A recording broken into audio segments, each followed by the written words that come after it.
Welcome to DivineEcho, where timeless Bible stories are brought to life through powerful narration and cinematic sound. Have you ever felt like you're just a small, insignificant part of a much bigger story? That your contribution doesn't really matter in the grand scheme of things? Well, let me tell you about a man named Shamgar, a figure from the Bible whose story is so brief you could blink and miss it. But in that one tiny verse lies a powerful lesson about courage, purpose, and the incredible impact one person can make. Welcome back to our channel.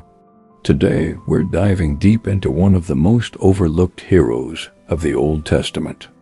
While figures like Gideon, Samson, and Deborah get chapters dedicated to their exploits, Shamgar gets just a single verse. You'll find him in the book of Judges, chapter 3, verse 31. That's it. So, why are we dedicating a whole video to him?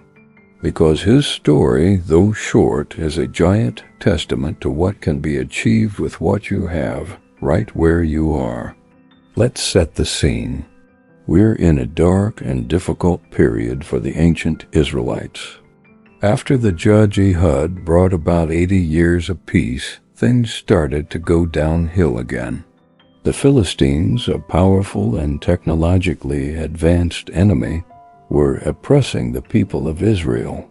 The Bible tells us in Judges chapter 5, in the Song of Deborah, that the highways were abandoned and travelers took to winding paths. This paints a picture of a nation paralyzed by fear. Imagine not being able to travel freely, to conduct business, or even visit family without the constant threat of attack. Life had ground to a halt. The Philistines had such a tight grip that they even controlled the blacksmiths, meaning the Israelites had very few proper weapons.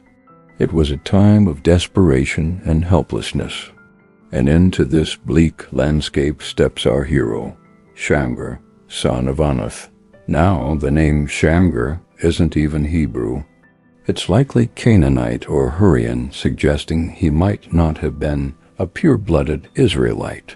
His father's name, Anath, is the name of a Canaanite war goddess. This is fascinating. It suggests that Shamgar may have come from a non-traditional or even a pagan background.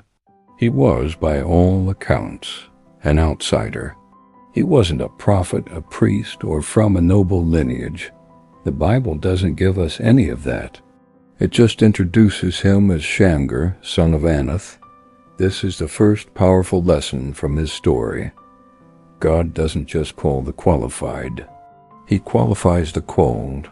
It doesn't matter what your background is, where you come from, or what your family name is. When there's a need and a heart willing to step up, amazing things can happen.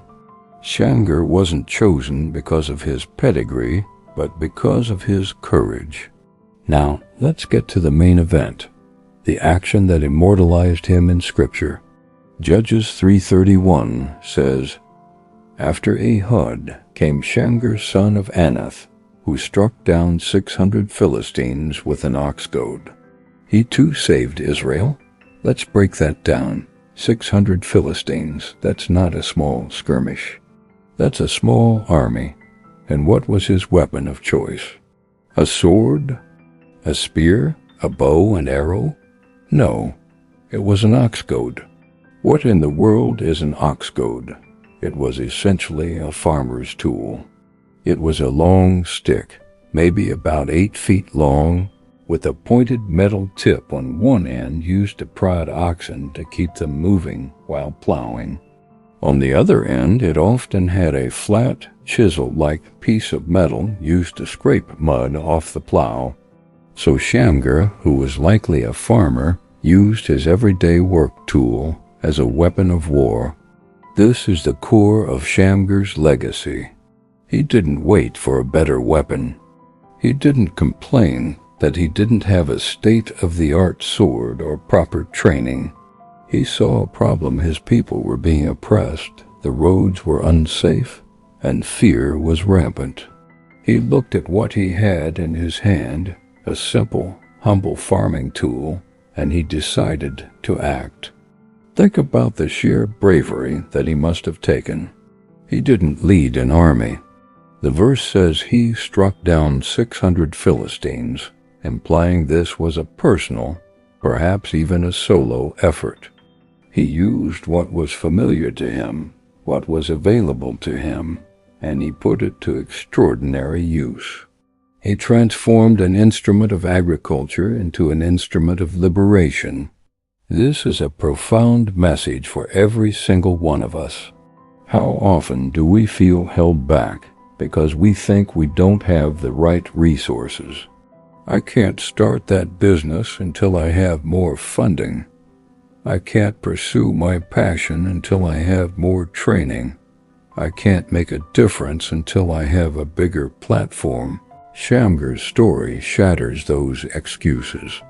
It challenges us to look at what's already in our hands. What are your ox goads? What skills, tools, and resources do you possess right now? Your voice, your knowledge, your compassion, your specific set of talents? Shamgar teaches us that the power for change doesn't lie in what we lack, but in how we use what we have. His actions had a massive impact. The verse concludes with a powerful statement. He too saved Israel. This puts him in the same category as the other great judges.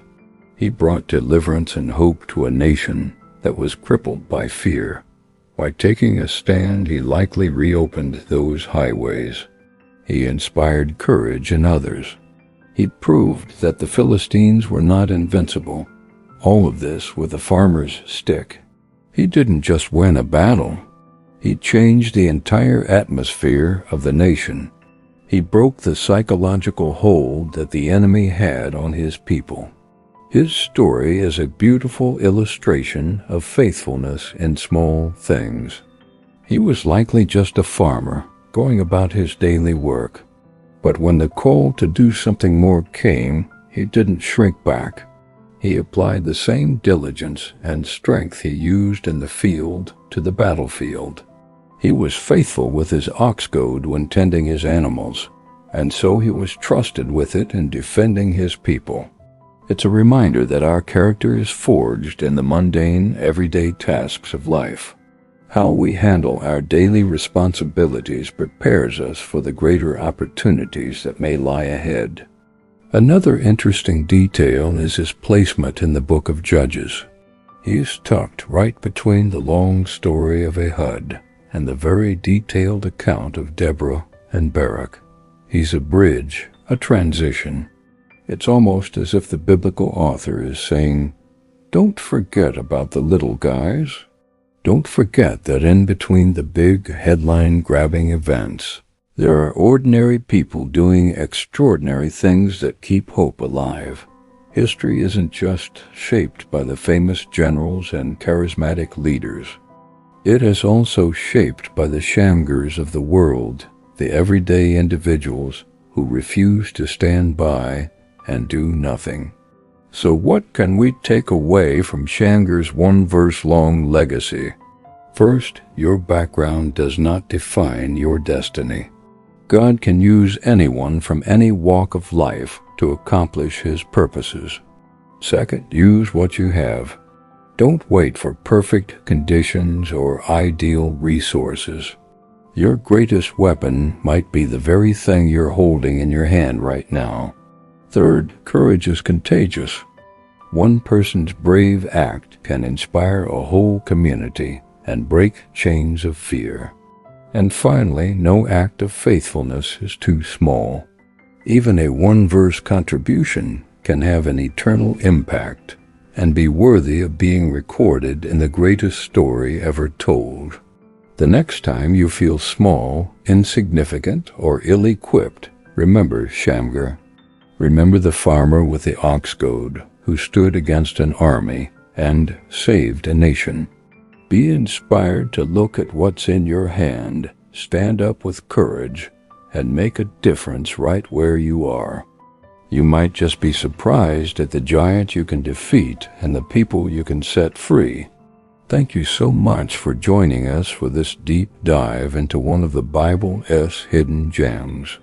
If this story inspired you, please hit that like button and share it with someone who might need to hear this message.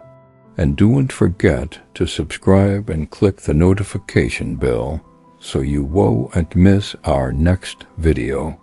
We love exploring these powerful stories with you. Until next time, stay curious and be courageous.